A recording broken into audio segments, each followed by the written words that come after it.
All right, welcome everyone to today's seminar. Today I'm happy to introduce Dr. Miriam Sinnhuber, who is a senior scientist and group leader at the Karlsruhe Institute of Technology in the Institute of Meteorology and Climate Research.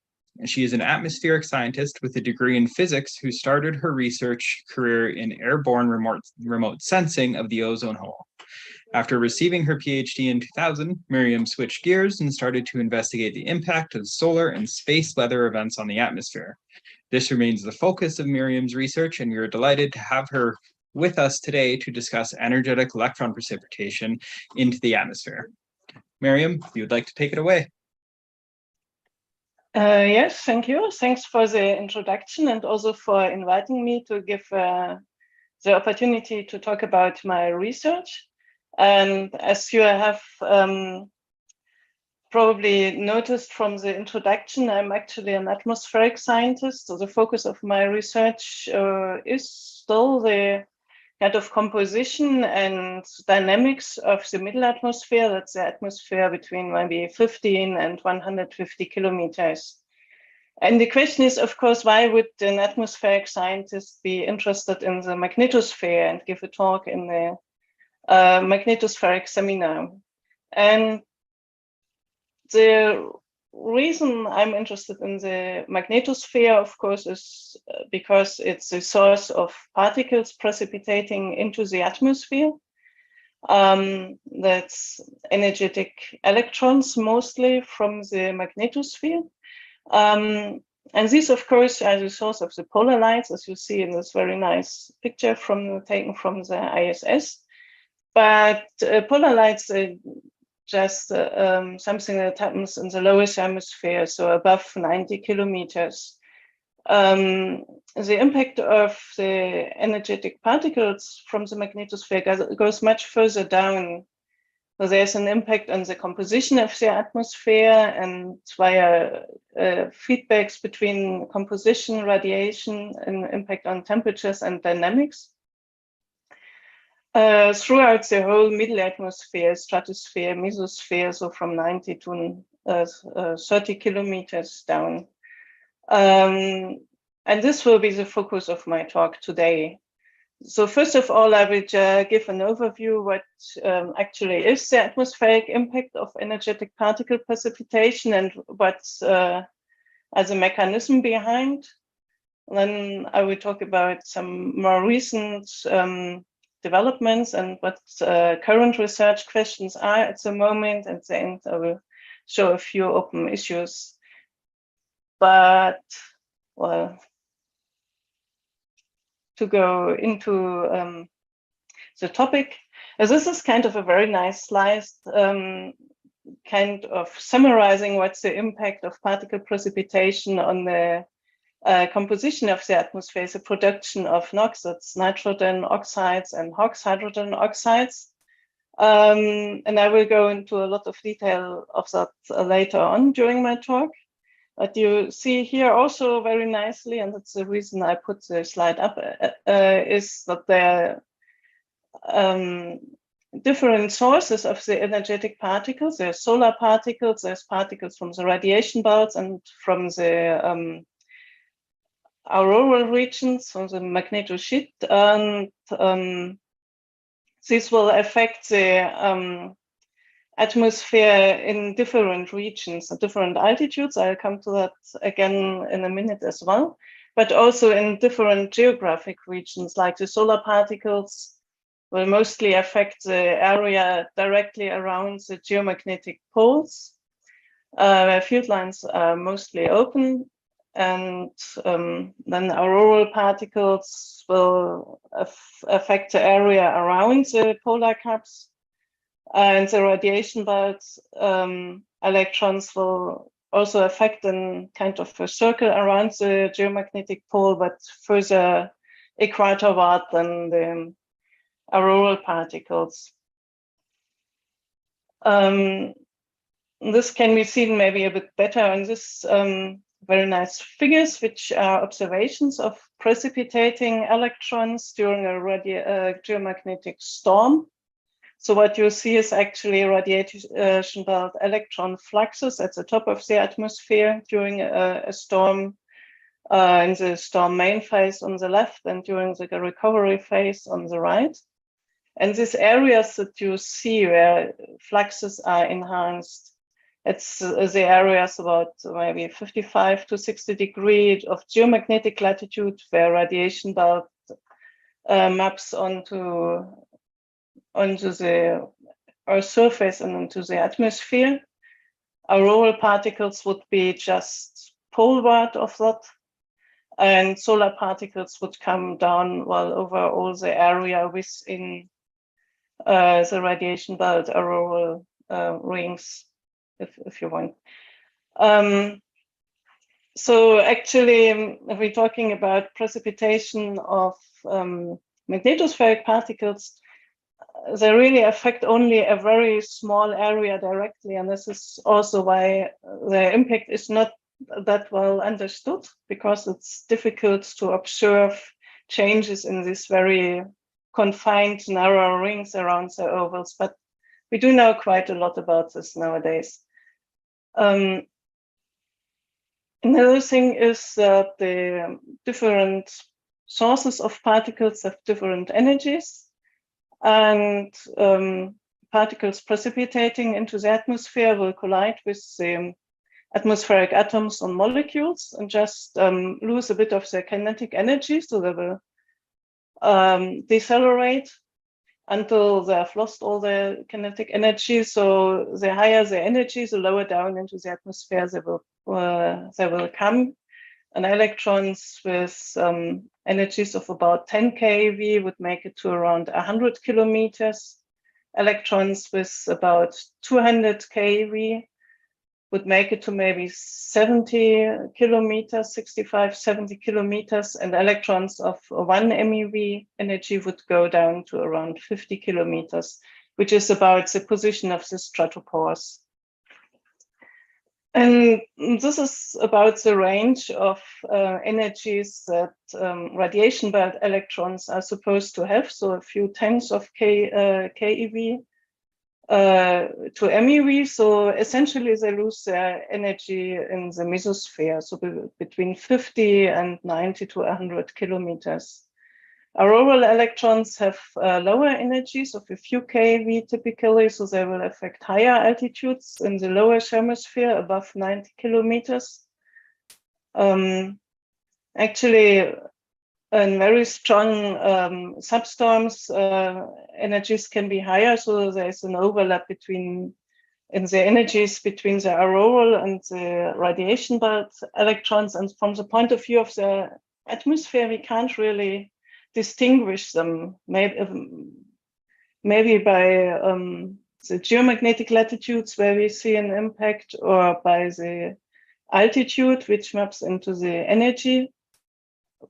But really we don't know. So we see precipitation, we see an impact of precipitation onto the atmosphere, but we can't really say whether it's from the aurora or from the magnetosphere. From the radiation belts. And then particles colliding with atoms and molecules in the atmosphere. From the point of view of an energetic electron, it just loses a bit of energy. From the point of view of the atmospheric molecule or atom, it will undergo a kind of collision reaction.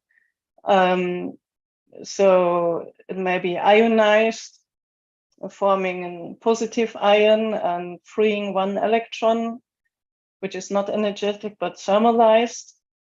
Or if we have a molecule like O2, it may be dissociated, and the dissociation products will likely be ionized or in an excited electronical state. Or they may be just excited. And so going from the ground electronical state to an excited electronical state. And this I put here for oxygen because this is very abundant in the atmosphere, but the same reactions, of course, also occur for nitrogen, which is even more abundant, or for other species, but for any other molecule that is hit directly, but important really from the point of view of the chemistry, composition of the atmosphere. Oxygen and nitrogen are the only important ones because they're so much more abundant than everything else. And what happens here is that something that is fairly unreactive, like O2 and N2, is transferred into ions or excited states that are actually very, very reactive. So in the first instance, the atmosphere by the particle precipitation becomes much more reactive. And starting chains of reactions of ions or excited states. This is just one example of a kind of reactions you can have. There's of course many more. Is the reaction of O2 plus, which is the most abundant ion in the mesosphere and lower thermosphere during particle precipitation events, reaction with N2, which is the most abundant neutral component, of course, and just forming NO plus and NO, nitric oxide. And the NO plus then will undergo reactions forming, releasing one nitrogen atom. So what actually happens here is that N2 is transferred into nitrogen oxide and nitrogen atom, and similar reactions with the excited state of nitrogen atom reacting with O2, which would also lead to the formation of nitrogen monoxide. So one very important, when the most abundant product of particle precipitation really is nitrogen oxide. And this is shown here in an observation from satellite instruments Kirmaki on NVZ. This is just kind of an average of 10 years of observations looking at the different geomagnetic forcing, so high forcing minus low forcing. As a function of altitude, was in the mesosphere, mid-mesosphere to lowermost thermosphere, 64 to 90 kilometers. It's just the altitude range where this instrument is sensitive. And as a function of geomagnetic latitude. And what you see is that you have these very strong enhancements of NO in geomagnetic latitudes that actually would map in the radiation belts and in the auroral regions. It's a fairly broad signal in that sense, and covers the whole altitude region that the instrument can see. So we have a clear signal of magnetospheric electron precipitation over this time period, just during periods of high geomagnetic activity. But we can't, as I said before, we can't really distinguish whether this is from the aurora or from the radiation belts, or probably both, because it's averaged over a very long period, probably a superposition of both. And this was a fairly simple type of ion chemistry reaction forming N and NO. Another one that is also very important for the composition of the middle atmosphere. It's a bit more complicated, like in the mesosphere and also in the stratosphere, and also in even more so in the troposphere. Ions tend to be very complicated. They form very large cluster ions by taking up water vapor or CO2 or things like that, or HNO3. And this is one example of the formation of what's called a protonized water cluster ion, H plus H2O, by uptake of water vapor into the ion, and then uptake of more water vapor, forming this water cluster ion. And this can become even larger by taking up more and more water vapor. I think up to 8 water can attach to this one ion. But at some point it will react with a negative ion and recombine and release hydrogen and water. And in the formation of the water cluster ions, one hydroxyl radical is formed. So In this case, water vapor, which is also fairly chemically inert and boring in the middle atmosphere, is transferred into hydrogen and the hydroxyl radicals, which are also much more reactive. And this can be seen in this kind of observation, which is also a summary of a very long time series of observations of 5 years. From the OH mixing ratio, just averaging situations with high fluxes of precipitating electrons. And there you see this area of enhanced OH forming, well, nearly perfect auroral oval, if you want. So again, showing kind of precipitation of radiation belt electrons forming OH, and this is in 70 to 78 kilometers, so presumably 100 to 200 keV electrons. Now, OH and NO I've shown here. There's also other reactions affecting other trace gases directly. But N, NO, H, and OH are those most discussed, and this was also in the first slide I've shown, NOx and HOX, because they're important for ozone in the middle atmosphere. Now, ozone is one of the most abundant species in the middle atmosphere. It's also the most important for the radiative budget of the middle atmosphere, because it's the most important, really dominant species for radiative heating in the upper stratosphere and lower mesosphere. Also contributes to radiative cooling by infrared emissions. And ozone is destroyed in this kind of catalytic cycles, and it's shown here, like some species called X reacts with ozone to some oxide and O2, and the oxide then can be destroyed again by, for example, reaction with atomic oxygen or by photolysis, reforming the X. So the cycle can be run through again, and this can happen for many, many times. As long as the X is reformed, destroying one ozone in every cycle. It's a catalytic cycle where one ozone is destroyed and one atomic oxygen also forming O2, but always reforming the reactant X. And this runs until X reacts with something else and is lost. And this is important for, well, particle precipitation is important for ozone because both the HOX, H, OH, and the NOx, N, NO, contribute to catalytic ozone cycles, as seen here.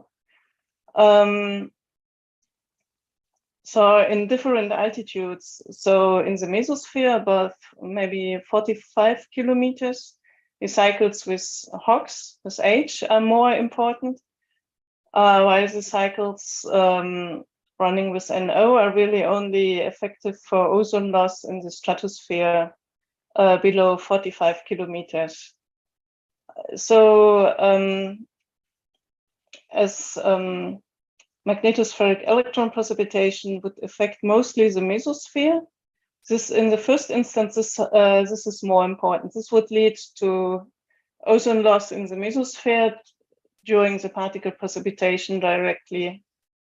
However, it was, well, the kind of processes discussed so far also work for other types of precipitation as well, and would also work for precipitation of solar protons, for example, and was also discussed by Paul Crutzen the first time in 1975 already, that solar proton events can be a source of nitric oxide directly in the stratosphere because of the higher energy of the higher mass of the protons affecting the atmosphere down to 30 kilometers. And in that case, you would have ozone loss via these NOx cycles directly in the stratosphere at the top of the ozone layer.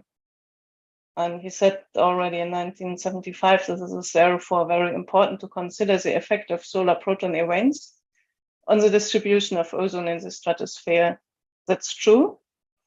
But there's also another reason why NOx cycles are actually quite an important part of the atmospheric impact of particle precipitation, and that's the so-called indirect effect of particle precipitation. It was also formulated in the 1980s by Susan Solomon.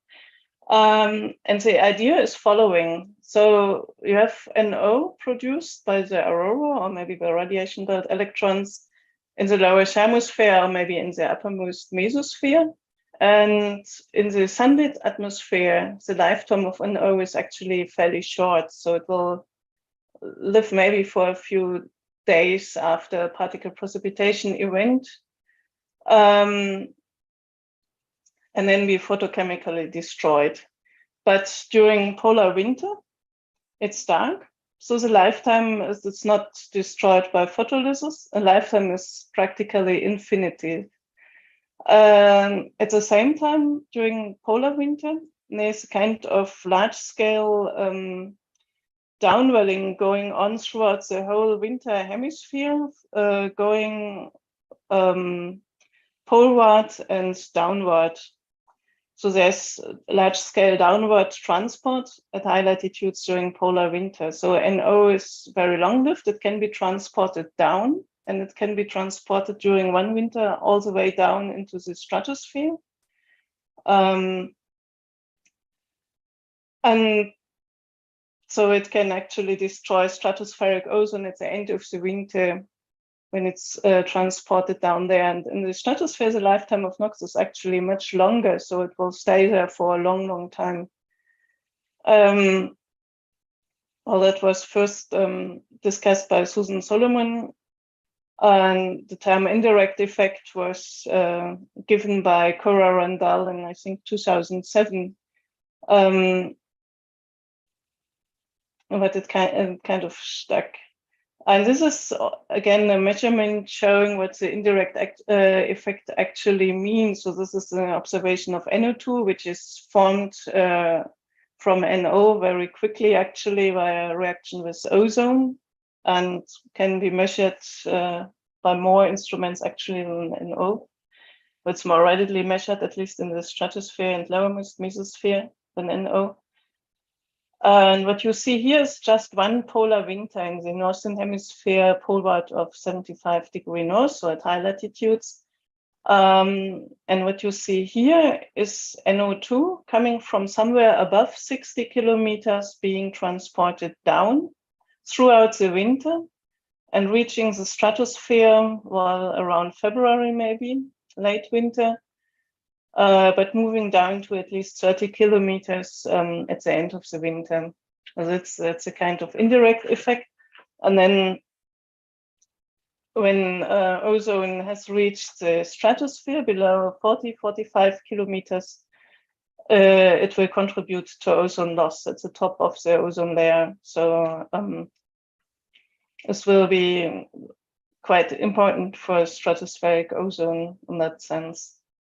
Okay, well, that was kind of the theory. And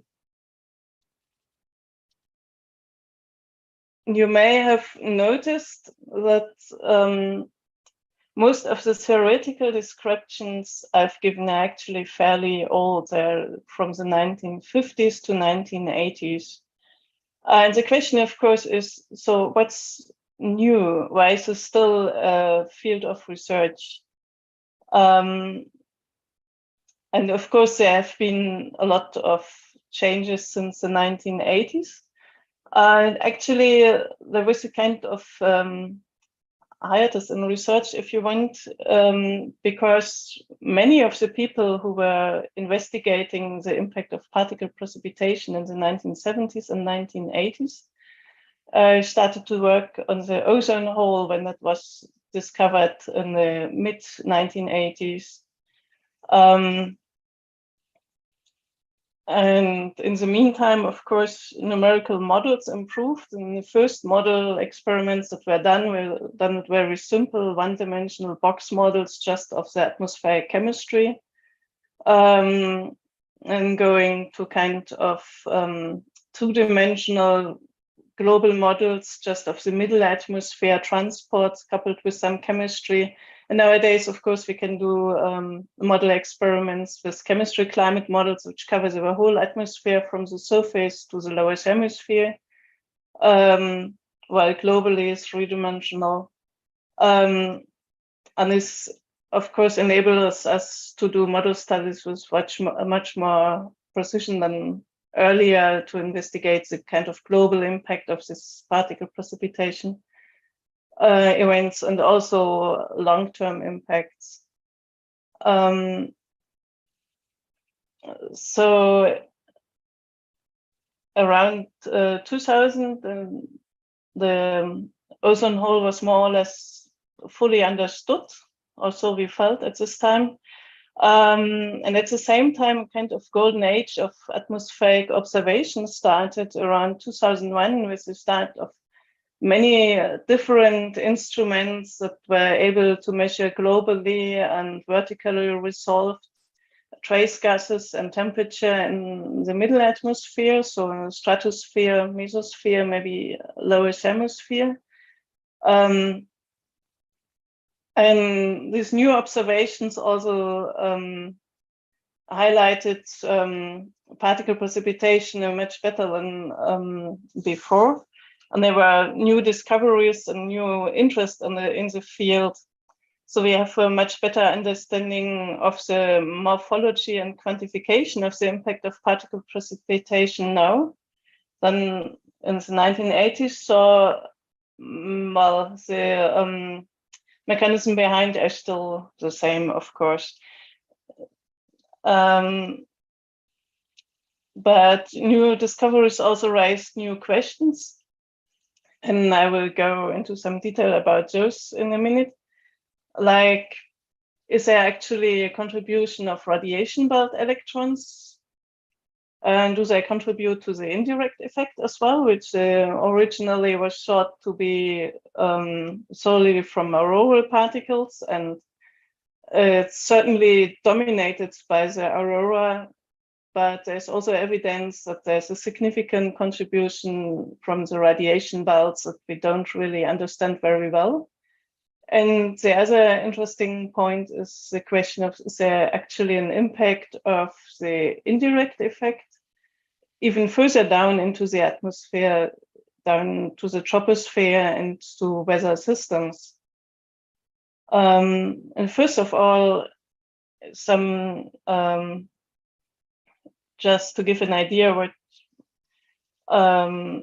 what we learned from more and better observation. So this is a figure kind of very similar to the LIMS observation I've shown before, showing the indirect effect. That is transport of NOI. In this case, it's just summing up all the nitrogen that is not organic. And just showing downwelling in polar winter from somewhere above the top of the satellite view, which is around 68 kilometers actually, and being transported down into the stratosphere to below 30 kilometers actually during polar winters. And what we see here, what the LIMS measurements couldn't tell us because they only lasted for a bit more than a year, is that this indirect effect really occurs in every single winter that we have observations. We see this.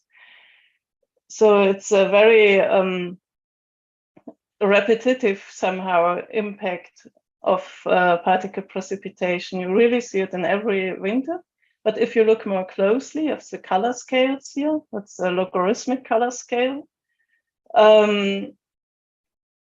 There's variation of at least one order of magnitude in the amount of NOx that's transported down in solar maximum. That's here at the beginning of the time series. and solar minimum that's around here. And then we go into the next maximum again and have an increase in the levels. So the indirect effect really is something that occurs all the time, but it's modulated by actually by geomagnetic activity varying with the solar cycle. And this, of course, can now be used to investigate the impact that the indirect effect has on stratospheric ozone in a lot more detail than we had before. This is a result of a model study doing exactly that.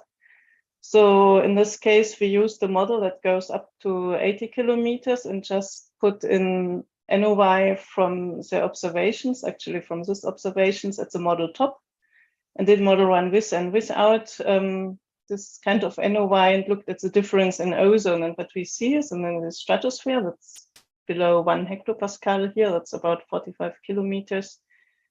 We do have ozone loss following this downward transport of NOI in every winter. So, but again, it's modulated by the solar activity. So at the beginning of the time series, ozone loss is more than 30% in solar maximum. And in the fairly deep solar minimum around 2009, it's only just a bit over 10% of ozone loss. And still, that's actually quite a lot. So quite a bit, quite a big impact on ozone in the mid and upper stratosphere. So something that should definitely be considered in atmospheric models of stratospheric ozone. On the other hand, it's at the top of the ozone layer, so it does not have a big impact on the total ozone, which is important for the surface UV. So it won't have a big impact on surface UV, with the exception maybe of some years like this where it's really large. It will be maybe a 10% variation in total ozone, but in most years, the impact on total ozone will be small. Okay, well, this is one thing. We understand maybe the morphology of the indirect effect and its long-term impact better now because we have a longer time series of observations, better observations, and also better models. One other thing that we know sees that there really is particle precipitation into the middle atmosphere directly into the mesosphere at least. And I've shown a result from the same instrument before already, but this was kind of an average over 10 years. What you see here is observations during one geomagnetic storm where you can actually see the evolution of NO in the mesosphere during and after a geomagnetic storm. So on the left-hand side is the observations a few days before the storm, and it was very quiet. And what you actually see here is just noise, because at this time NO was actually below the detection limit of the instrument. And then this, the right-hand figure is during the main phase of the storm. And there you see a significant increase and also significantly above the detection limit of the instrument at high latitudes. And this is geographic latitudes. And again, you see an increase over the whole range of the where the instrument is sensitive from 65 kilometers to 90 kilometers.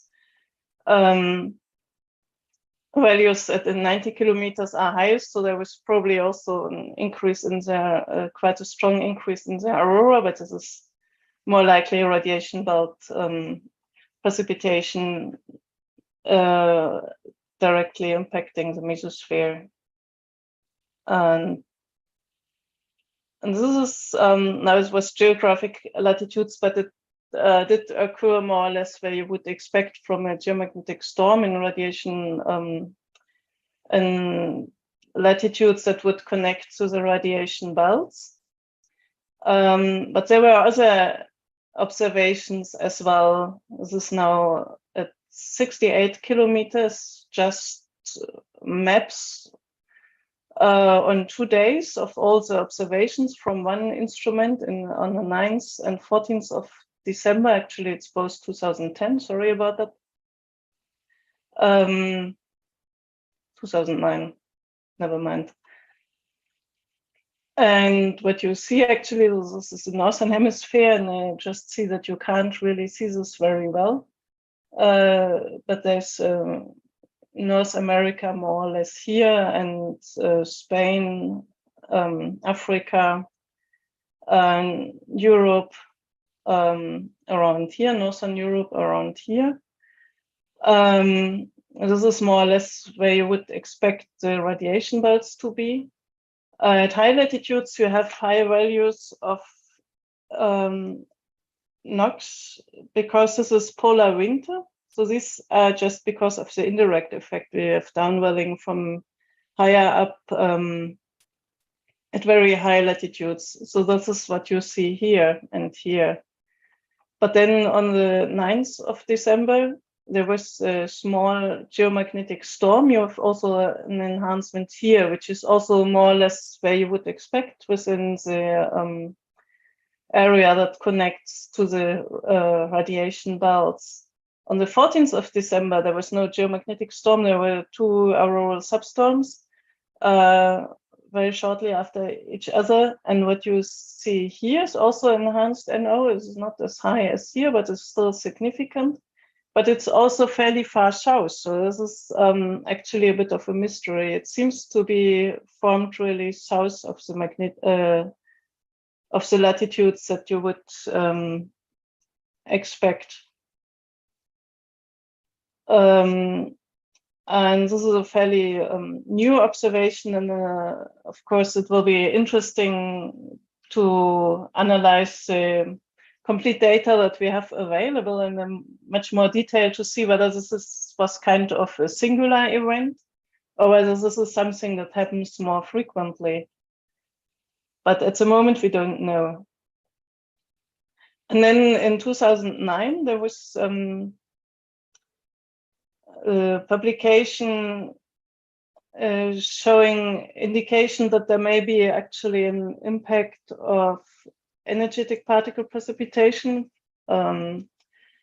magnetospheric particle precipitation on surface temperatures, like you see in this figure here from a publication from Annika Seppele. What you see is difference in surface temperatures of years with high minus years with low geomagnetic activity as measured by the AP index for all years from 1957, I'm sorry, to 2006. Just in the winter months. The analysis was done for other months as well, but there was a really significant impact was only shown during the winter months, December, January, February. And what you see, again, now you can see the map clearer. So here's Europe, here's the US, here's East Asia.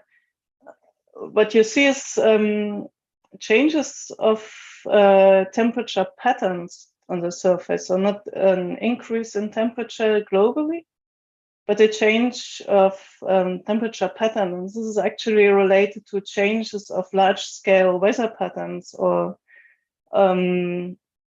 changes in the position of the jet streams in the upper troposphere, leading to warmer winters in Northern Europe and Northern Asia here, and much colder temperatures during winter in Greenland and east of the US.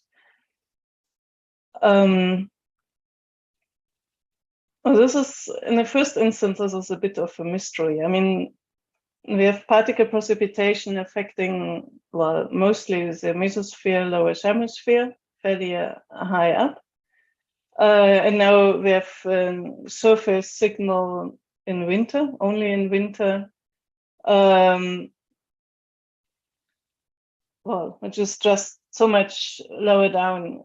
So is there actually a physical mechanism going from the lower thermosphere to the surface temperatures? The answer is, well, yes, but we don't understand it completely. So the idea is that, well, particle precipitation forms nitrate oxide in the lower thermosphere or maybe upper mesosphere, and this will be transported down during polar winter with the indirect effect and lead to ozone loss in the upper stratosphere. Now, ozone is most important species for radiative heating and also radiative cooling in the stratosphere, and particularly in the upper stratosphere. So this will have an impact on the energy balance of the stratosphere and will lead to changes in a large-scale temperature gradient there, which will affect the zonal winds, which actually affect how large-scale waves, planetary-size waves propagating up from the troposphere will propagate through the middle atmosphere. So the dissipation of the waves changes, and that apparently brings signal changes the stability of the transport in the stratosphere, but this in turn also has an impact on the jet streams in the upper troposphere, and that has an impact on the weather. So this is kind of the idea behind. And similar patterns of changes in weather system has been observed in other studies that came afterwards. Of course, there were a lot of follow-up studies, and they all showed kind of a similar pattern of change of surface temperatures or weather systems during wintertime. And it's also shown in model experiments. You get the similar features. So that this kind of impact of the indirect effect on the surface weather systems, where particle precipitation is now recommended as part of the natural forcing of the climate system. And it's recommended to include this in climate model experiments, and it was actually recommended for the CMIP6, which were chemistry climate model experiments for the IPCC report, which just came out. So the exact way the coupling from the stratospheric dynamics to the weather systems is not completely understood. Okay, now, but it seems to be an important part of the solar forcing of climate anyway. On the other hand, there's also indications that climate change will have an impact on the indirect effect, as shown with this in this model study here, which is fairly recent, which just did model experiments looking at the strength of the indirect effect in the sense of how much NOx is transported into the stratosphere in the future compared to today, using different scenarios of climate change provided by the IPCC, which are expressed here as differences in radiative forcing in the surface, so more higher numbers, stronger climate change. And as it turns out, the indirect effect also increases quite significantly with stronger radiative forcing on the surface. And this is probably because stronger radiative forcing means a warmer troposphere, which also has an impact on the stratospheric dynamics in the sense that the circulation, the global circulation of the stratosphere will increase, will become faster. So the downward transport during winter will also likely become faster, and that means that more NOI is transported down. So it seems that the particle precipitation will become even more important for stratospheric ozone in the future. Okay, with this, I come to a kind of intermediate summary. So I've shown energetic particle precipitation and energetic electron precipitation has an impact on the composition of the atmosphere, specifically on the middle atmosphere, both directly, mostly on the mesosphere, and by the indirect effect, which transports NOI down into the stratosphere. And the indirect effect is driven by, well, auroral precipitation, but probably also by radiation belt electron precipitation. And there's also evidence that this has an impact on regional weather systems during winter. So this can be considered part of the natural forcing of the climate system. And on the other hand, there seems to be an impact of climate change again on the indirect effect due to its impact on also stratospheric dynamics. And the impact of the electron precipitation on stratospheric ozone will probably strengthen in the future. And with that, I come to a few open issues.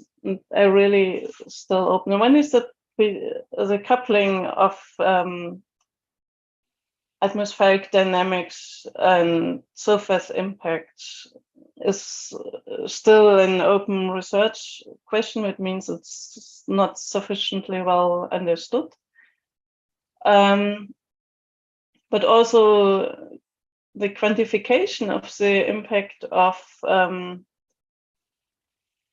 specifically of the magnetospheric electrons on the indirect effect and also on longer lasting impacts at the moment is unclear, because on the one hand there's actually fairly sparse observations in the mesosphere, so it's difficult to constrain this impact. And also to do model studies, we would need forcing data, which really constrains the electron precipitation into the atmosphere very well. And these appear to be fairly uncertain. And the last 2 points I will say a bit more. The first point, so sparsity of measurements, there's actually not this. Even so, there was this golden age of atmospheric observations. Most of them were focused on the stratosphere, and there was a very good coverage of the stratosphere. There were not so many observations that actually reach into the mesosphere, but there were a few, and they are also observed NO. And here's a comparison of 3 of them. There's a MIPAS, Skiermaki, and Sophie. And MIPAS and Skiermaki are actually on the same satellite, so essentially they see the same thing. So one looks to the front and one looks to the back. Sophie is on a different satellite, so it does measure at a different time of day, and that may have an impact on what you see. And in the upper figures, it's 90 kilometers, so just the mesopause or maybe lowermost hemisphere, and the lower figure is 74 kilometers. And this is 1 day in the recovery phase of a geomagnetic storm. And if you don't look too closely, they actually look fairly similar. But if you look, so you have in both observations, you have this increase of NO more or less in the radiation belt latitudes in both hemispheres, and going to higher latitudes in the southern hemisphere, because it was winter as well. And then if you look more closely and particularly if you look at the mesospheric observations, you also see differences. Like, well, the morphology is somehow similar, but Skiamaki on average sees higher values, while MIPAS has some kind hotspots of very high values, but not such a coherent structure. So some of this can be explained by different viewing geometries and vertical resolution of the instruments, but not all. And actually, in absolute numbers, if you average over latitude or something, then they're actually quite different. So there's not only sparsity of measurements in the mesosphere and also lower hemisphere with observations of trace gases, but also the instruments that we actually have disagree, sometimes quite considerable. So that really makes constraining impact of geomagnetic storms quite difficult. So there's a clear need for continuous high precision measurements of trace gases in the middle atmosphere, maybe from 25 kilometers up to, well, the lower hemisphere, 125 kilometers or something like that.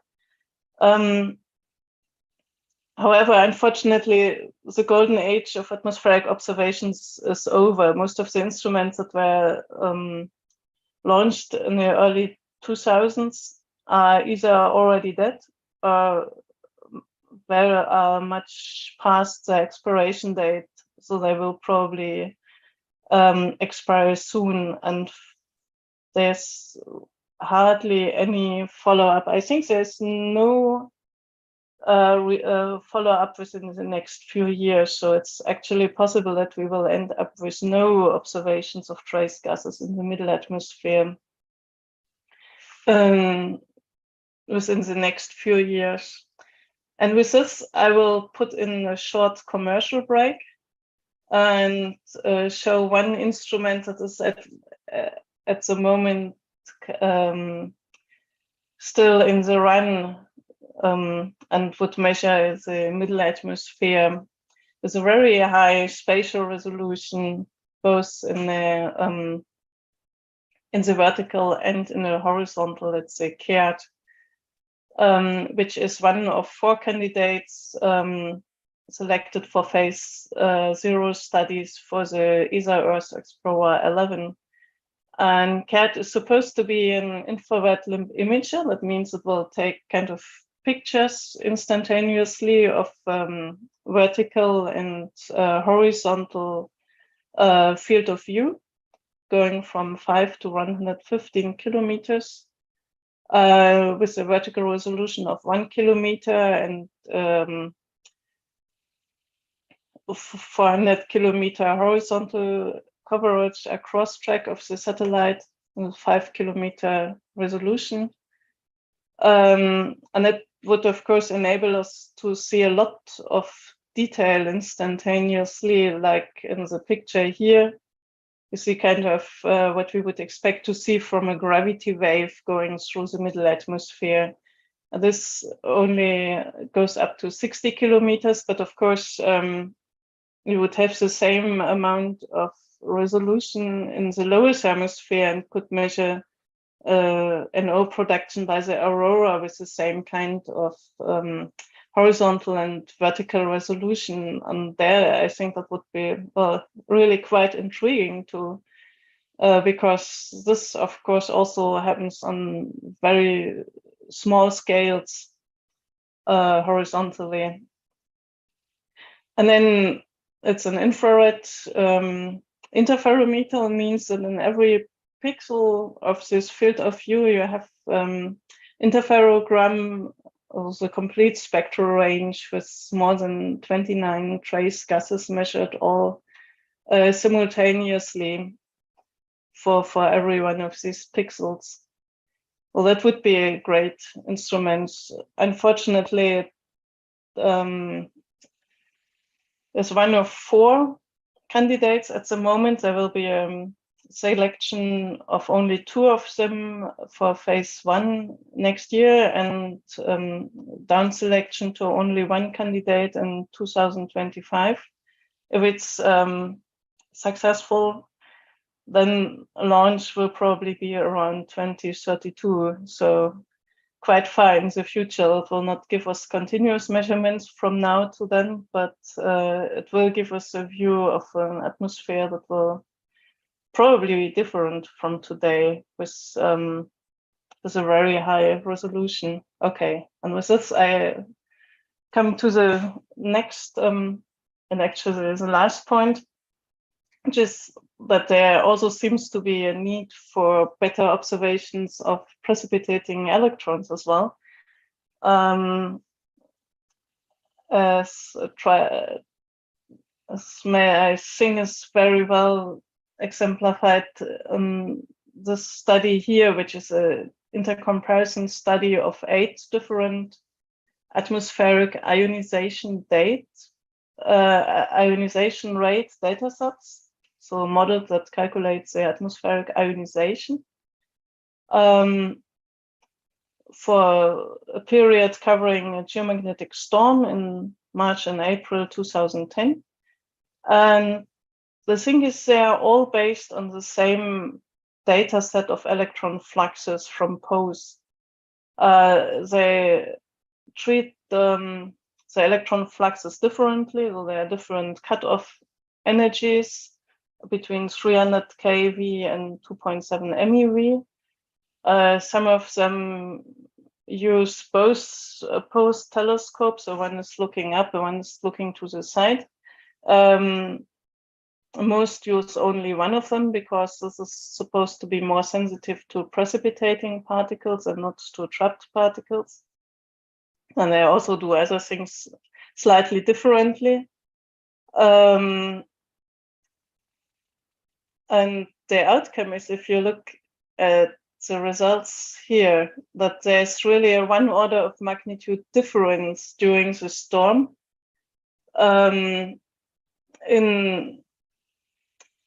in the ionization rate. There's also differences in the vertical extent, that's due to the different cutoff energies, and in the evolution of ionization in the recovery phase of the event. That's probably, seems to be a difference between using 0 and a 90-degree telescope. This is maybe well understood, but the difference in really in ionization during the event in the upper mesosphere is really, that's just a very broad range of possibilities that we have to deal with if we put this into an atmospheric model. So I would say there's a clear need of observations of electron fluxes which actually have a pitch angle distribution, so we don't have to worry about what's loss cone and what's not. And the better spectral resolution, because a lot of the problems are probably from fitting a very broad spectral bins to a better resolved spectrum. And well, in the range of 30 keV to 1 MeV at least, because that would cover the radiation belt range for us. I would be interested to hear whether there is a kind of instrument like that we could use. At the moment, everybody is used POSE because it seems to be still the best that is around. In the meantime, we have also thought of other possibilities, and this is really my last slide, how to deal with this. And this is one example from a project that I set up with Juri Spritz from the Geoforschungszentrum Potsdam. So the idea here is not to look at, not to use observed fluxes of precipitating electrons, because they seem to have some issues, but really to couple the atmospheric model with a magnetospheric model, in the sense that the WEB4D model of Fury is actually used to calculate precipitating electrons that go into the loss cone and provide maps, as you see in this example here, in different energies, which we can then use to calculate atmospheric ionization rates, which we would use to force or global model. And we're still at the beginning of that. I think this kind of really coupling models which go into the thermosphere from the surface all the way into the thermosphere, ionosphere with magnetospheric models is well, really a very good idea for the future. And with this, I will close. Thanks for your attention. Thank you, Miriam, for a wonderful talk. We do have a few questions, a couple from YouTube and a couple from our Zoom chat. So the first one comes from Riley Troyer, and I think you might have partly addressed it in your last couple slides there. In his work, he's needed to use ion recombination rates, but have found that the different models can vary significantly, especially below 90 kilometers. Do you have a sense of how accurate our knowledge of these quantities are, especially during periods of energetic particle precipitation? I think you touched on this in the last. Yeah, I think this kind of summarizes it. I think that we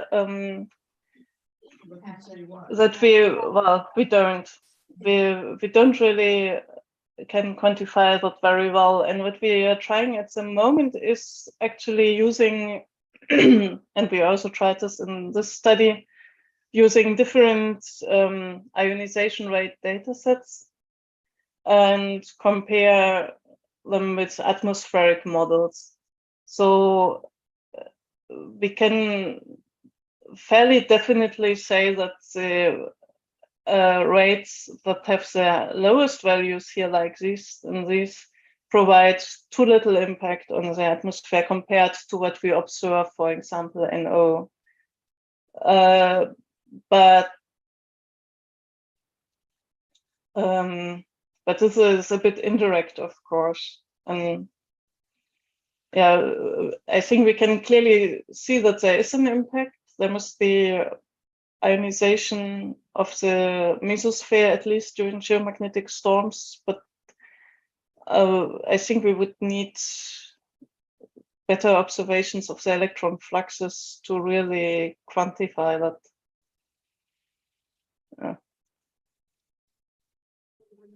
So our next question comes from Bert van der Oord, and this is in reference to the decaying observations that we have. To compensate for the lack of invisisat observations, are you able to use a combination of missions like Tropomi, Sentinel 5P, I hope I'm saying that right, in combination with different models? Yeah, that's one thing people are thinking about, and it is specifically related to stratospheric ozone.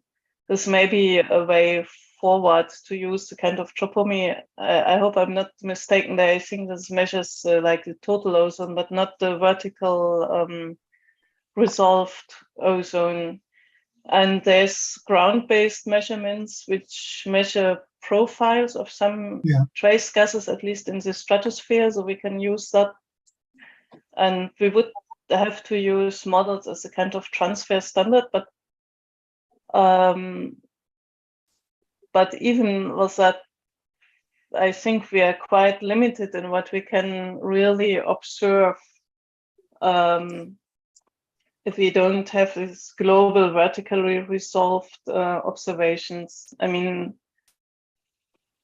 with a model, in the end, you can fill in what you already know. If something, well, something unexpected happens, then... This is Bert, I agree with you. And it will be very difficult, but I was thinking about alternatives, given the fact that the situation does not change for the forthcoming year. Yeah, of course, and we have to do that. I agree with that. We have to think about alternatives because, as you've seen, even with the instruments that are now in line, they will not launch within the next 10 years, probably. Yeah. So there will be a kind of, well, limp gap. Okay, I will contact you. I'm working on the COP-OB. Thank you. Oh, okay. So we have two questions from YouTube as well. So one of them is with regard to low latitude precipitation. During the March and June 2015 geomagnetic storms, there was a new inner belt that formed. Do you know if you see enhanced precipitation at lower latitudes associated with these inner belts? I think this is something we have seen in some of the maybe in some of the ionization rate databases in a kind of form second over from the point of view of the atmosphere.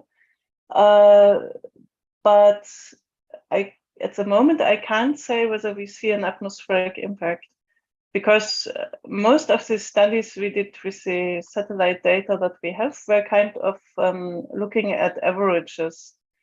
Well, statistical analysis. We didn't look at individual events, individual dates a lot. Well, this is something we can still do. I mean, we have, well, 10, 15 years of data, but as far as and we can look whether we actually see something like that. But as far as I know, that hasn't really been done in a systematic way, at least so far. Oh, okay. So our final question is also from YouTube. And this comes from a local. A couple of weeks ago, there were some noctilucent clouds near Karlsruhe city. Yeah, that's true, actually. Are these related to magnetospheric activity, like geomagnetic storms or substorms? There was a kind of one observation where it looked as if the noctilucent clouds were actually responding to a solar proton event, but probably not.